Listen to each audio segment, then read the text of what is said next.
My husband cheated and blamed me for his affair, so I exposed everything to his mother and watched his career, reputation, and ego collapse. I used to think that a solid marriage was built on trust, mutual respect, and the quiet understanding that comes from years of shared experiences. Until I found the messages on my husband's phone that shattered everything I believed about the man I'd spent 8 years of my life with.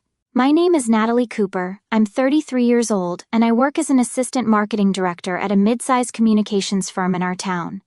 For the better part of a decade, I thought I had it all figured out. Ryan, my husband, was 36, a senior manager at a construction company, and what everyone in our community would call a catch. He was charming, successful, well-respected, and had this way of making everyone feel like they were the most important person in the room when he spoke to them. Our friends often joked that we were the perfect couple, the kind that made other people believe in love again. But perfection, I've learned, is often just an elaborate mask hiding something much uglier underneath. Looking back now, I realize the cracks in our supposedly perfect life began appearing months before I had the courage to acknowledge them. It started as these tiny, almost imperceptible shifts that I desperately rationalized as positive developments in Ryan's career. He began staying at the office later and later, returning home well past our usual dinner time with elaborate explanations about important client meetings and urgent project deadlines that couldn't wait until morning. These weren't the occasional late nights that come with any demanding job. They became his new normal, a routine that seemed to exclude me entirely. I'd find myself eating alone most evenings, keeping his plate warm in the oven like some devoted 1950s housewife, waiting for the sound of his key in the door that came later each night. When he finally did arrive, usually around 9 or 10 p.m., he'd slump into his chair looking genuinely drained. But there was something different about his exhaustion. It wasn't the satisfied tiredness of someone who'd accomplished meaningful work. It was more like the hollow fatigue of someone carrying a secret that was eating away at him from the inside.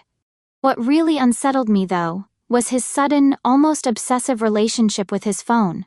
This device that had once been just another piece of technology lying around our house had transformed into some kind of precious artifact that required constant protection and surveillance. Gone were the days when it would sit casually on the kitchen counter while we cooked together, or rest openly on the coffee table during our evening TV sessions. Now it was always face down, always within his immediate reach, always shielded by a new privacy screen that made it impossible to glimpse anything from any angle except straight on. The conversations we used to have about his workday became exercises in frustration and confusion. Whenever I'd try to connect with him by asking about his day, hoping for even a glimpse of the intimacy we used to share, he'd respond with these carefully sanitized summaries that felt rehearsed and hollow. Oh, just the usual, back-to-back meetings, impossible deadlines, dealing with demanding clients who don't understand construction timelines. Everything was vague, impersonal, stripped of the colorful details and human moments that used to make his stories come alive. There was never anything specific that would allow me to ask meaningful follow-up questions or show genuine interest in his professional world. No funny anecdotes about Bob from accounting's latest mishap. No frustrated rants about the micromanaging supervisor who drove everyone crazy. No excitement about a project that was coming together better than expected. It was as if he'd erected this impenetrable wall between his work life and our home life, and I was no longer allowed access to that part of his existence. The transformation was jarring because this was the same man who used to come home bursting with stories about office politics, co-worker relationships, and the daily dramas that made his job feel like a soap opera I was invested in watching unfold.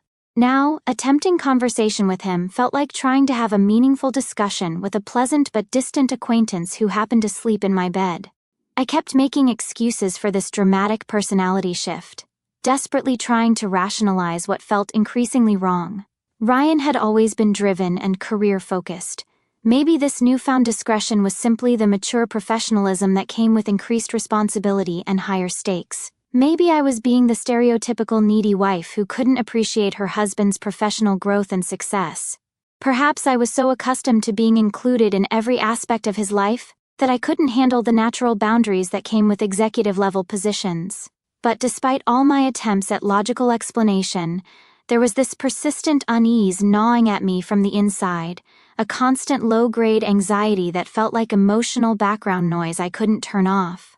Something essential had shifted in the foundation of our relationship, and while I couldn't articulate exactly what it was, my instincts were screaming that this wasn't about professional maturity or career advancement at all. The sex became mechanical when it happened at all. The long conversations we used to have about everything and nothing disappeared.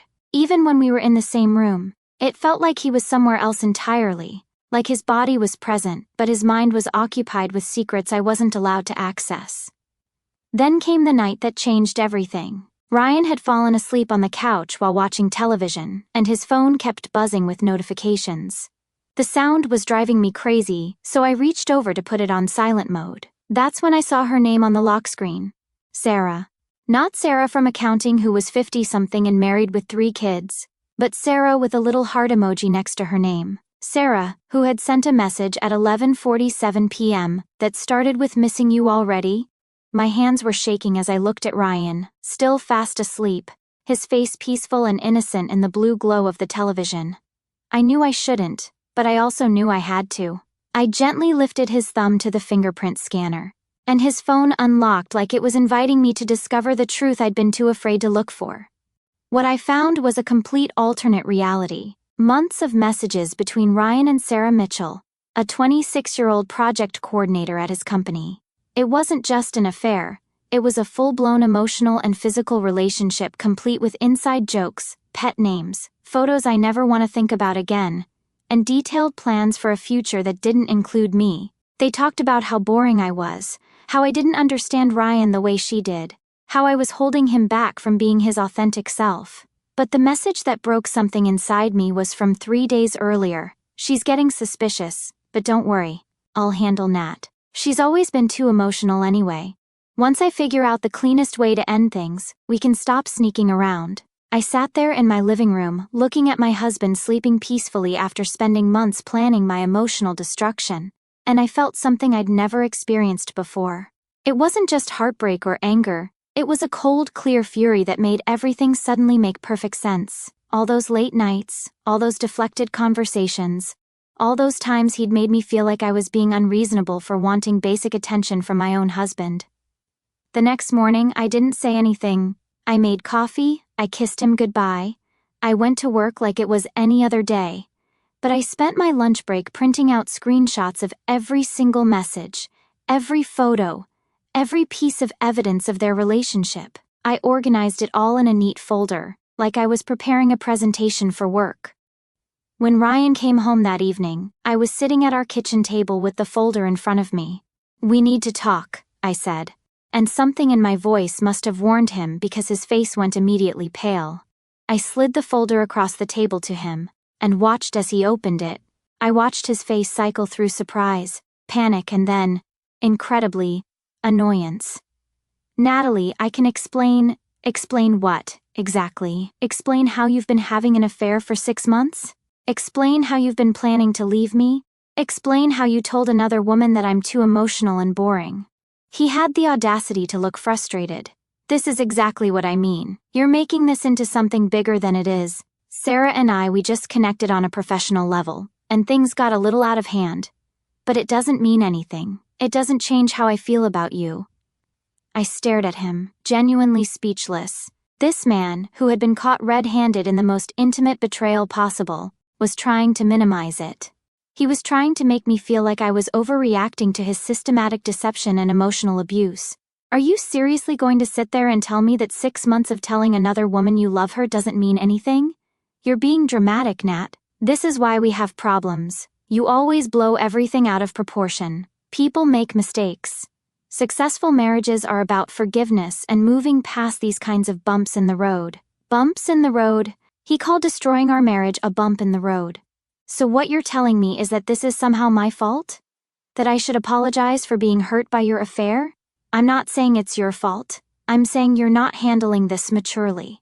If you really loved me, you'd want to work through this instead of making it into some kind of drama. Think about our reputation. Think about what people will say. Do you really want to be known as the woman who couldn't keep her husband happy? That's when something inside me snapped completely. He wasn't just unrepentant. He was trying to manipulate me into being grateful for the opportunity to forgive him. He was trying to make me complicit in my own humiliation. I stood up from the table and my voice was calmer than it had been all evening. You're absolutely right, Ryan. I should think about our reputation. I should think about what people will say. Something in my tone must have worried him because he started backtracking. Look, Nat, I didn't mean it like that. We can work through this. I'll end things with Sarah, we can go to counseling, we can take a vacation and reconnect. No, I said, I think you're right that people should know the truth about our marriage. I think honesty is the best policy. The next morning, after Ryan left for work, I did something I'd never done in 8 years of marriage. I called his mother. Margaret Cooper was 68 years old and had spent 4 decades building a reputation as one of the most respected women in our community. She sat on the boards of 3 different charities, organized the annual fundraiser for the Children's Hospital, and had raised 2 sons who were supposed to be the pride of the family. Margaret valued reputation above almost everything else, and she had always been proud of Ryan's marriage to me because, in her words, I was the kind of wife who reflects well on the family. Mrs. Cooper, I said when she answered the phone, I need to tell you something about Ryan, and I need you to hear it from me before you hear it from anyone else. I told her everything. Every detail of the affair, every cruel thing Ryan had said about me to his mistress, every lie he'd told, and every way he'd tried to blame me for his own choices when I confronted him. I read her some of the messages verbatim, including the ones where he talked about how he was going to handle me, and how I was too emotional to understand real love. The silence on the other end of the phone lasted so long I thought the call had dropped. Finally Margaret spoke, and her voice was like ice. That boy has lost his mind if he thinks he can treat you this way and continue to benefit from this family's name and reputation. I just thought you should know before you heard it from someone else, I said. Oh, honey, Margaret said, and her voice had shifted into something I'd never heard before, protective and furious. You did exactly the right thing by telling me. Ryan is about to learn that actions have consequences. I found out later what those consequences looked like. Margaret Cooper didn't just know everyone in town. She was the social infrastructure that held our community's business network together. Within 2 hours of our phone call, she had called every single person who mattered in Ryan's professional and social circles. She didn't spread gossip or rumors. She simply stated facts. Her son had betrayed his wife, shown no remorse, and blamed the victim for his own infidelity. As someone who had known me for 8 years and had watched Ryan lie to his own family, she felt people deserved to know what kind of man they were doing business with. By noon, Ryan's phone was exploding with calls, but not the kind he wanted to receive. 3 different clients called to postpone upcoming projects. His boss called him into a meeting where several coworkers were present, including Sarah, who had apparently been terminated that morning for unprofessional conduct and violation of company policy regarding workplace relationships. The construction industry in our town wasn't that big, and reputation was everything. Word traveled fast that Ryan Cooper was the kind of man who would cheat on his wife and then try to make her feel guilty about being hurt by it. People talked, and they decided they'd rather do business with someone else. By 5 p.m., Ryan was home, and he looked like he'd been hit by a truck. "What did you do?" he asked, and for the first time in months, I saw real emotion on his face. Unfortunately for him, it was panic. "I told your mother the truth," I said simply. "You said I should think about our reputation and what people would say, so I did. Natalie, you have to fix this. You have to call everyone and tell them there was a misunderstanding. I'll lose everything. My job, my clients, everything I've worked for." "Like you were planning to throw away our marriage for Sarah? That's different. This affects my career, my future, my ability to support us." "There is no us, Ryan. You made that clear when you decided to plan a future with someone else." He spent the next hour begging, bargaining, promising to change, swearing that he'd never contact Sarah again, insisting that he'd realized how much he loved me and how stupid he'd been. But I could see the calculation in his eyes. He wasn't sorry he'd hurt me, he was sorry he'd been caught, and he was sorry it had cost him something he actually valued. "If you help me fix this," he said finally, "I promise things will be different. I'll be the husband you deserve. We can start over, go to therapy, whatever you want." "What I want," I said, "is a divorce." The look on his face was almost comical. Like it had never occurred to him that his actions might have permanent consequences that couldn't be managed or minimized or explained away. "You can't be serious. Over one mistake? Natalie, be reasonable. Think about what you're giving up. Think about starting over at 33. Think about trying to find someone else at your age. Even in his desperation, he couldn't resist trying to make me feel like I was lucky to have him, like I should be grateful for the opportunity to forgive him, and pretend his betrayal had never happened. I'd rather be alone than be with someone who thinks so little of me, I said.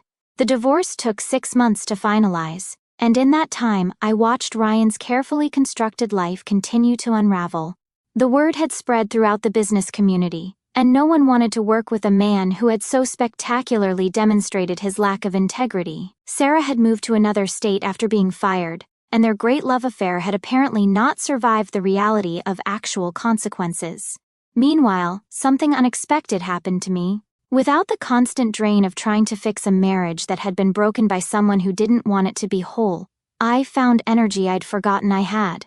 I threw myself into my work and discovered that I was actually quite good at it when I wasn't distracted by relationship anxiety. My supervisor noticed my renewed focus and creativity, and within 4 months I was promoted to marketing director with a significant salary increase. I started taking yoga classes, reading books I'd been meaning to get to for years, and rekindling friendships I'd let slide during the years I'd spent trying to decode Ryan's moods and manage his emotions. I remembered what it felt like to be around people who actually enjoyed my company instead of tolerating it. 8 months after my divorce was finalized, I met David at a professional networking event. He was a graphic designer who worked with several of my company's clients, and when we started talking, I realized how foreign it felt to have a conversation with a man who asked follow-up questions about my answers and seemed genuinely interested in my thoughts and opinions. Our first date lasted 6 hours because neither of us wanted it to end. Our second date was a hiking trip where we talked about everything and nothing while walking through the mountains outside town. By our third date, I realized I'd forgotten what it felt like to be with someone who made me feel more like myself instead of less. David never made me feel like I was too emotional or too demanding or too anything. When I told him about my marriage and divorce, he didn't offer advice or try to fix anything. He just listened and told me he was sorry I'd gone through that. When I had bad days or moments of self-doubt, he didn't tell me to get over it or put things in perspective. He just held my hand and reminded me that healing isn't linear. 2 years later, we moved in together. A year after that, he proposed in the kitchen of our shared apartment while we were making breakfast, because he said he couldn't wait another day to ask me to be his wife. It wasn't dramatic or public or designed to impress anyone else. It was just honest and real and exactly what I needed. I ran into Ryan about 6 months before David and I got engaged. He was working for a much smaller construction company in the next town over, and he looked older, tired, diminished somehow.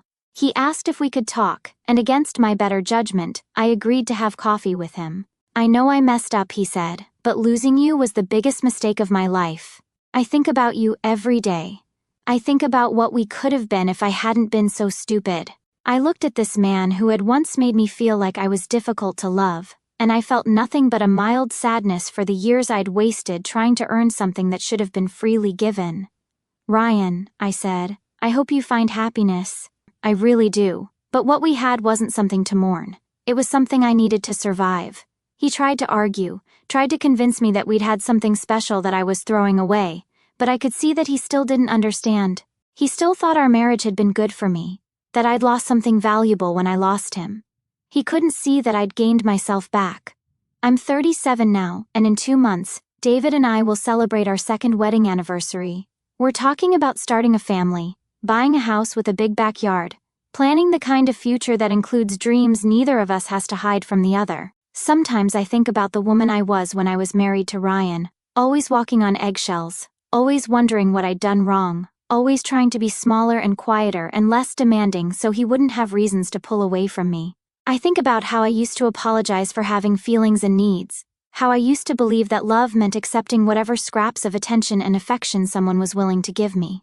I learned that you can't save a marriage by yourself, and you can't love someone into loving you back the way you deserve to be loved. I learned that sometimes the most loving thing you can do for yourself is refuse to accept less than what you're worth. I learned that being alone is infinitely better than being with someone who makes you feel lonely.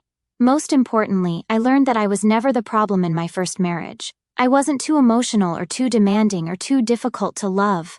I was just married to someone who didn't have the capacity to love me the way I needed to be loved. and no amount of changing myself would have fixed that fundamental incompatibility. Margaret Cooper still sends me Christmas cards, and she was one of the first people I called when David proposed. She told me she'd never been prouder of anyone in her life than she was of me for having the courage to walk away from something that was hurting me, even when it would have been easier to stay.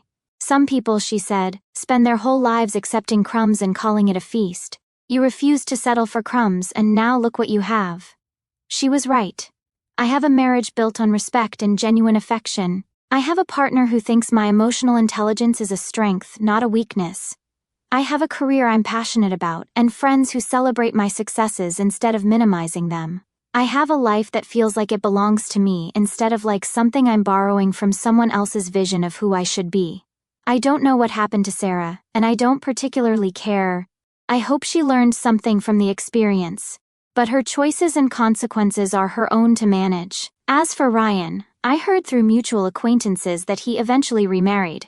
A woman 20 years younger who apparently doesn't ask too many questions about his long work hours or his mysterious phone calls. I genuinely hope it works out better for both of them than our marriage worked out for us. People sometimes ask me if I regret calling Margaret that day, if I think I went too far in exposing Ryan's infidelity to the people in his professional circle. The answer is no, I don't regret it at all. Ryan made choices that had consequences, and those consequences would have found him eventually whether I accelerated the timeline or not. A man who lies to his wife and betrays her trust is the same man who will cut corners in business deals and take credit for other people's work when it benefits him. I didn't destroy Ryan's reputation. I just stopped protecting him from the natural results of his own behavior. For 8 years I'd been his unwitting accomplice in maintaining an image that didn't match his character. When I stopped playing that role, the truth became visible to everyone else, just like it had become visible to me. The most unexpected gift of my divorce was learning that I didn't need to be rescued or saved or completed by another person. I was already whole. I just needed to be with someone who could see that wholeness and celebrate it instead of trying to diminish it.